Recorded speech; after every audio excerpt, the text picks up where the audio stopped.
Get ready for another exciting addition to the lineup as brands prepare for the warmer seasons ahead.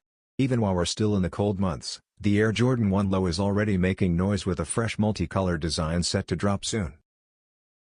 This upcoming pair stands out with its premium mix of materials, featuring shaggy suede overlays paired with a smooth black nubuck base for that clean, stylish contrast. The color placement is subtle but eye-catching, highlighted by soft pastel tones like a beige heel counter, a rosy lace stay, and an off-white tumbled leather swoosh that brings everything together. As a general release model, this Air Jordan 1 Low doesn't have an exact launch date yet, but it's expected to arrive in spring 2026.